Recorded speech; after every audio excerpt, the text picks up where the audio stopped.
no game is made in a vacuum. Ocarina of Time stands on the shoulders of giants. Oh, I swear these hot takes are gonna get me killed. Zelda II, a game with a few die-hard fans and many detractors. Its difficulty is infamous.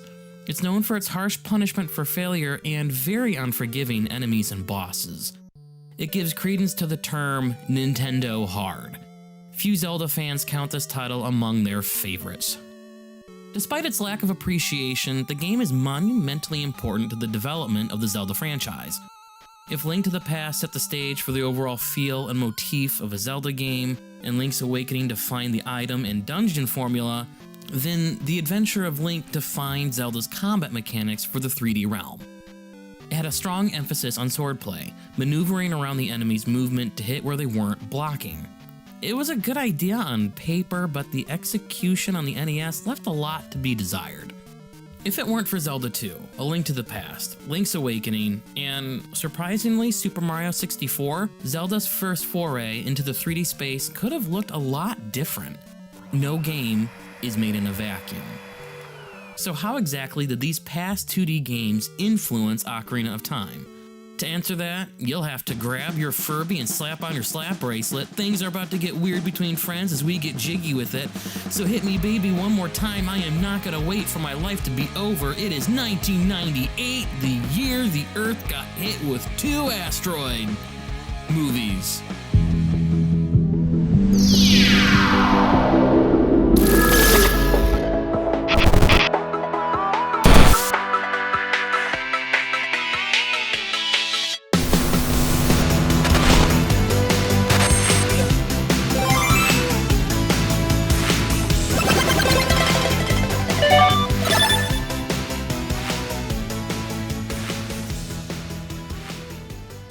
As Mario 64 came to a close, development on the first 3D title for the Legend of Zelda series ramped up.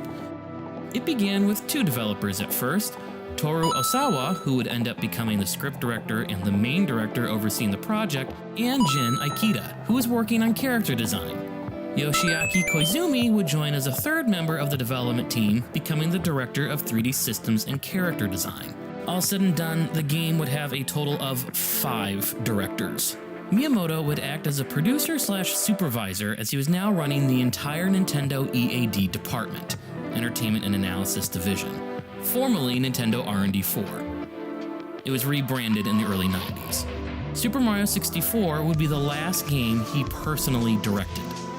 In this role, Miyamoto would get a reputation throughout Nintendo for upending the tea table. He would come into development, see what the team was working on, come up with an idea, tell the team to get it done, and then leave. What?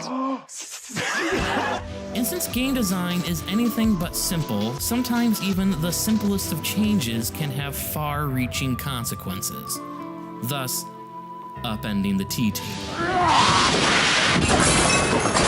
From his experience in Mario 64, Miyamoto was concerned about the N64's ability to render large fields and spaces that would make up Hyrule. His starting idea was to copy Mario 64, just set the game in Ganon's castle, and then that would act as a hub to go to other sections and areas. The team assured him, though, that a wide-open world was possible on the Nintendo 64 hardware. They'd be able to bring a version of the land of Hyrule as it was known in 2D to life in 3D. And this gave Miyamoto another idea. Make Zelda 64 a first-person perspective game. You'd only see Link when the player entered combat. The perspective would shift to a side view for the battle. This would do a few things. One, it would give the player an up-close and personal view of the wide-open landscapes they were designing, and it would enable more details and polygons to be rendered in the game without having to waste any of them on the player character. Polygons were a very limited resource in these early 3D gaming consoles. The team did not like that idea, Koizumi particularly. He worked so hard on designing Link, he couldn't bear to not see his hard work on screen all the time. And when they tested this idea, the first-person perspective just didn't feel right. It was promptly abandoned, though an element of it remained for aiming and looking around for clues to solve puzzles. In past games, Link was considered to be a 12-year-old boy. The Link that was designed for Ocarina of Time was an adult. A year and a half into production, with just 1 year to go till release, Miyamoto had another idea. Since you're going to see Link, he wanted to see the differences in design between adult Link and child Link. This caused a problem. All the animations for Link were motion captured and designed for adult Link. Yes, they used mocap for this back in 1998. Creating a child version of Link would mean a whole new set of animations would need to be created. Koizumi's work just doubled. Thankfully, he figured out a way to make this feasible. He took the already completed animation sets and was able to scale them down to child Link. Miyamoto liked both so much, he wanted both Links to be in the game. Thus, the time travel element was also added. Oh my god! A tangential aside. One of the complaints I've seen from retrospectives of this game is how it really didn't take full advantage of this time travel idea. Once you become adult Link, you really only need to go back in time a couple of times to get the Lens of Truth and to complete half of the Spirit Temple. And those events don't really change or affect the world of adult Link. They're just things done in the past. And there is one thing that you gotta do in the past that you can only get in the future to then go do in the past, but it doesn't change anything in the future. Since this mechanic was introduced so late into the game, it makes sense why more wasn't done with this idea, even though it would have been great if it had. As production continued, almost the entirety of Nintendo EAD was working on the project. Eiji Aonuma had joined Nintendo just a few years earlier and had wormed his way onto the team as one of its 5 directors. By the time he had joined, most of Osawa's script was pretty well established, and the team was rapidly turning out content. Aonuma would design 6 of the dungeons, most of the enemy characters, their battle mechanics, and would work on boss battles. He also helped with drawing storyboards. While there were titles and roles, no one really remained in their lane. If there's something that needed to be done, they just go and do it. The team worked tirelessly and enthusiastically. It wasn't until the final stretch of the development cycle did everything begin to coalesce. These random things that everyone was working on finally came together in the classic we know and love today. But if it wasn't for the 4 2D Zeldas that came before it, this game I don't think would be the beloved and transformative game it is. Because no game is made in a vacuum.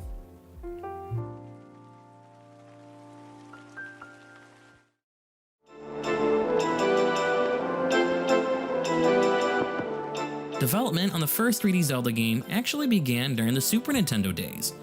Miyamoto was very impressed with Star Fox's Super FX chip and wanted to create a Zelda game with that tech. The idea was to develop a polygonal Zelda II remake for the Super Nintendo. The idea was immediately scrapped. Production resources were reallocated to create content for the upcoming Nintendo 64. When production restarted for Zelda 64, the Zelda II remake idea was briefly brought back to life, and then immediately scrapped again. But that core combat idea from Zelda 2 would remain a heavy influence.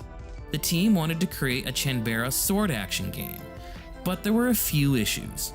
Zelda 2's combat was, I'd argue, not great. Add the third dimension, well, that's just another complication. Translating something that some would argue didn't work well in 2D into 3D was going to be a tall order. Thankfully, Koizumi had experience on Mario 64 and understood the trouble that the third dimension can bring. Trying to do something as simple as lining Mario up with a sign for him to read wasn't as straightforward as you would think. How is combat going to work if the player couldn't even easily line themselves up to read a stationary sign? This led to the idea of Z-targeting, which was revolutionary at the time. Instead of tasking the player with keeping track of an enemy, the game would do it for you. This would solve the problem of lining up against other objects in 3D space, a problem Mario 64 never solved. But they didn't really know how they would execute on this. They needed inspiration. So the team planned a field trip to Toy Kyoto Studio Park. I really hope I'm pronouncing that right. I don't think I am. Oh well. Think of an entire theme park that is pretty much the Indiana Jones stunt show at Walt Disney World, but with samurais and ninjas. The day they went was an oppressively hot day. So to escape the heat, the team ducked into a playhouse. Here, during this show, Osawa and Koizumi would each take away something different that would be indispensable to Ocarina's combat design. While watching the sword fights, Koizumi noticed that the hero would be outnumbered, but he would still win the battle. So he paid closer attention to the next battle, and noticed that the choreography had one bad guy engage the hero at a time, while the others waited their turn. Since his attention was focused on the hero and the person he was engaging, Koizumi didn't notice the others. This made the fight doable for the hero, and has also been a kung fu movie trope for decades. Z-targeting would be scripted in such a way that whichever enemy the player was targeting would be the enemy that aggroed. The other would wait his turn. Osawa noticed something completely different. During the show, one of the ninjas attacked the samurai with a kusarigama, a sickle and chain. Once again, I really hope I'm pronouncing that right, leave they. The samurai caught it with his arm and pulled the chain taut, while the ninja still held onto the handle. The ninja now circled around the samurai while always facing him, connected by the chain. This would define the movement of Z-targeting. While not targeting, Link would move freely around. When Z-targeting, an invisible chain would connect Link to the target object. Now Link would circle around the target while always facing it, and it changed how he moved and behaved. He could now jump to the side or do backflips or do a jump attack. They had a solution to make Zelda II's swordplay idea work in 3D. With the problem of combat and interaction in 3D space solved, the team could get into the meat of the game's design.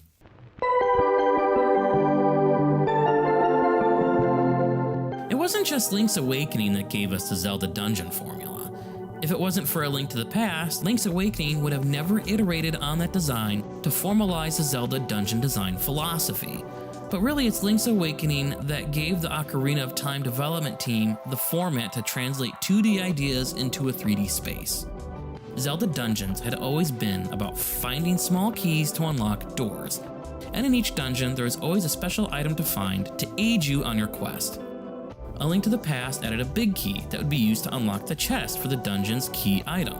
Link's Awakening switched the big key to unlock the door to the boss room. The item found in the dungeon would become a kind of key as well.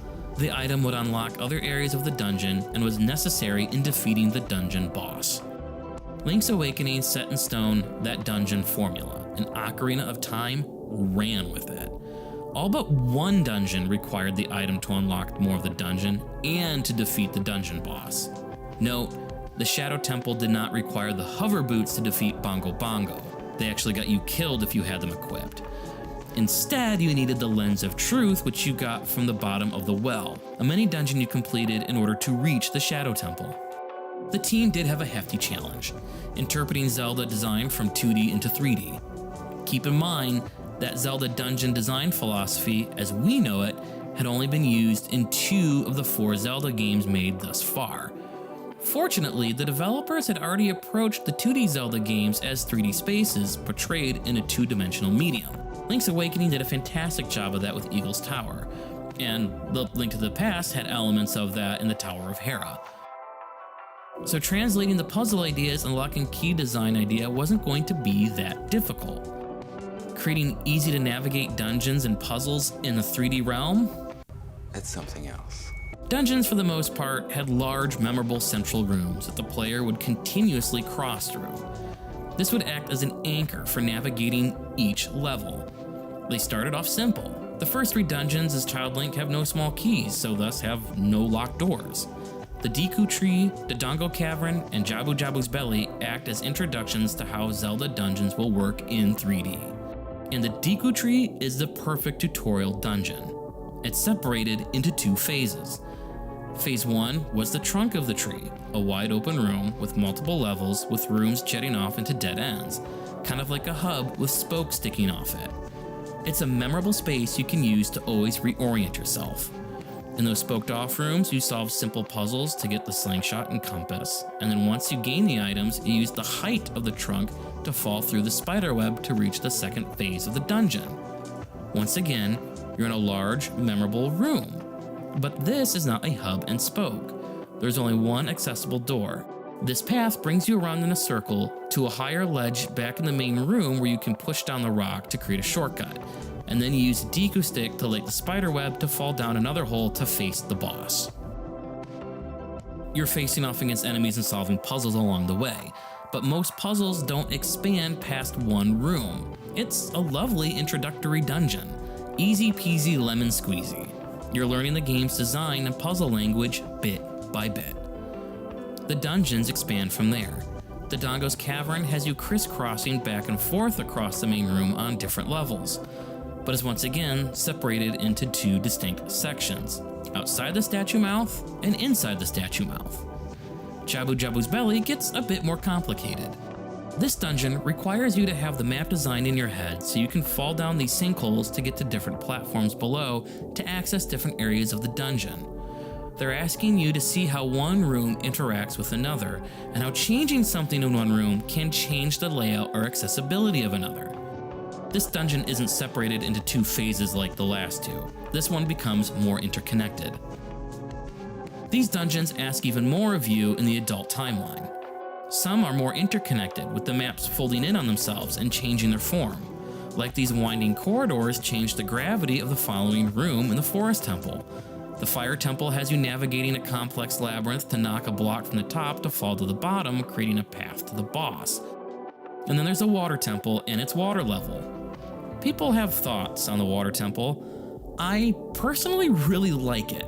Having to change the water level around, constantly reconfiguring the whole temple was interesting, and I felt really accomplished when I finally untangled that knot when I was 12 years old.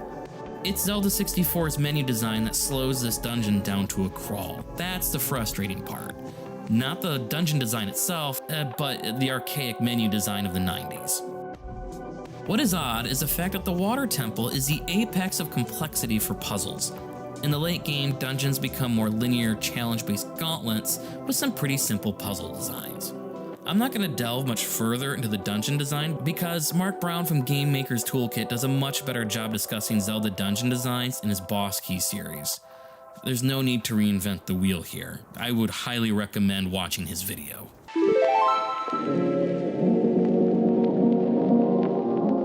If the team constructing Ocarina of Time took great inspiration from Link's Awakening, most of that was applied to the dungeons and items.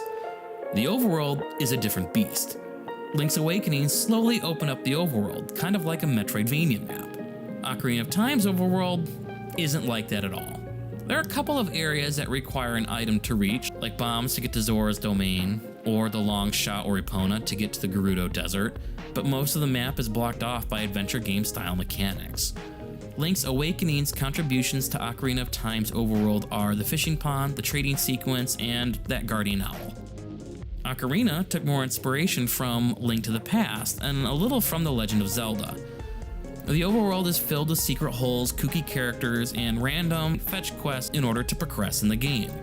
A lot like A Link to the Past, but more obtuse in some ways. All the tropes established in the first couple games are here, and some are brought back.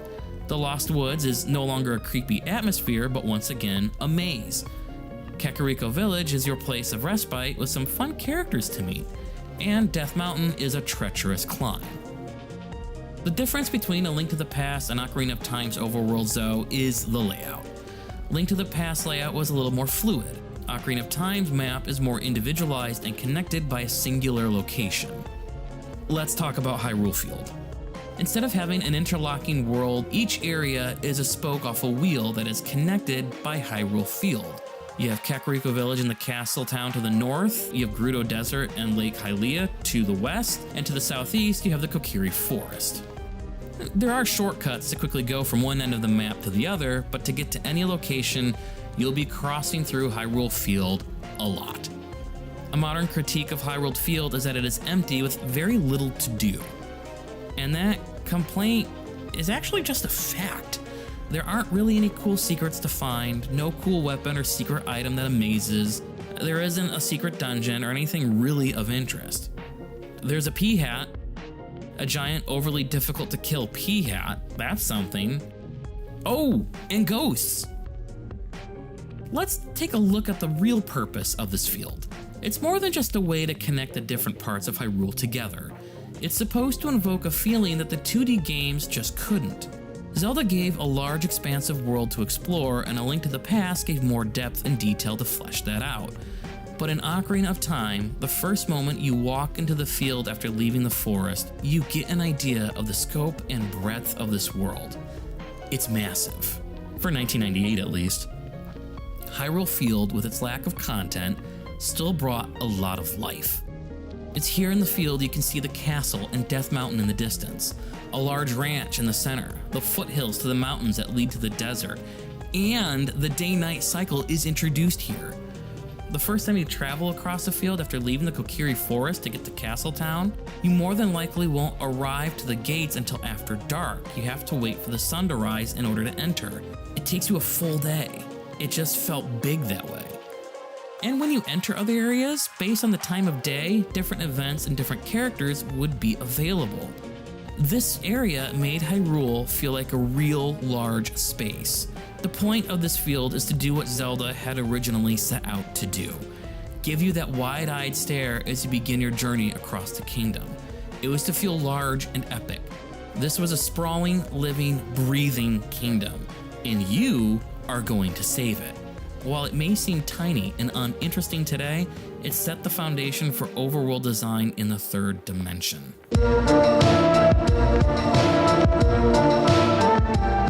Super Mario 64 required a pretty radical redefining of the Mario experience in order to be playable in the 3D space.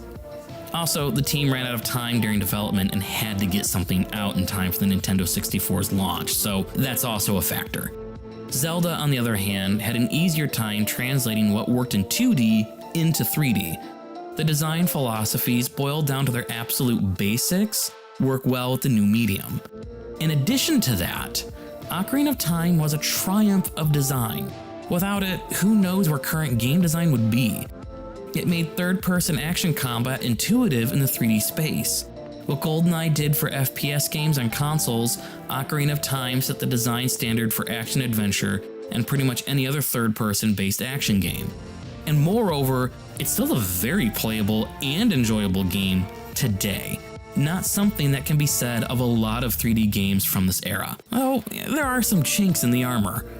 While some would argue it's the Water Temple, I would say it's the Overworld quest design. They're reminiscent of the obtuse fetch quest / adventure puzzle solving of 90s video games. Let's take a look at how you open Dodongo's Cavern, the game's second dungeon. You have to first go to Hyrule Castle, find a sleeping Talon, get an egg from Marin, wait a day for the egg to hatch, use the Cucco to wake Talon, move the boxes, go through a stealth section, talk to Zelda to get her letter, talk to Impa to learn Zelda's lullaby, use the letter to get to Death Mountain, play the lullaby to get to Darunia in the Goron City. But he's a mood, nothing's cheering him up. How do you cheer him up? Go back to the Kokiri Forest, follow the music through the Lost Woods, find Saria, learn her song, go back to Darunia and Death Mountain, play Saria's song, cheer him up, he gives you the Goron arm brace, now you can lift up bomb plants, and finally throw in over this specific edge to open up Dodongo's Cavern. It's a lot. It took the fetch quest that A Link to the Past used and turned it up to 11. Don't know if that's a good thing. This is part of the reason why we have Navi, which her name is just short for navigation. She would chime in, whether you wanted her to or not, to let you know, hey, maybe you should try this. I think the only Zelda companion more disliked than Navi has to be, what's her face? Fi! Or is it Fi? Whatever, the sword chick in Skyward Sword. It's the only one that I can think of that people hate more than Navi. Each dungeon does have a quest to open the dungeon. A few even have mini dungeons to complete to open that main dungeon, like the Ice Cavern to get the Iron Boots to get to the Water Temple, and the Bottom of the Well to get the Lens of Truth to open the Shadow Temple. And also with the Shadow Temple, for some reason you just have to have Din's Fire, like hopefully you found that if you were just exploring, and nowhere else is it needed. Despite some of these idiosyncrasies of the past, Ocarina of Time is still a very enjoyable game to play to this day. When I talked about Super Mario 64, I mentioned you had to approach that title with the attitude of, this is great for the time it was made. You have to view that game through the lens that it's one of the first, and for being one of the first, it got more right than it did wrong. Ocarina of Time, I don't think really needs that lens. It stands very well on its own 2 feet to this day, even if those 2 feet are firmly planted on the shoulders of giants. And not just the giants of previous 2D Zelda games, but also Mario 64. I mean, Koizumi came straight to Zelda after working on Mario, and he was very aware of the former shortcomings and knew what they would be able to iterate on, not just to make Zelda a good game, but how to make a good 3D game, period. Ocarina of Time is not just great for its time, it's still great today.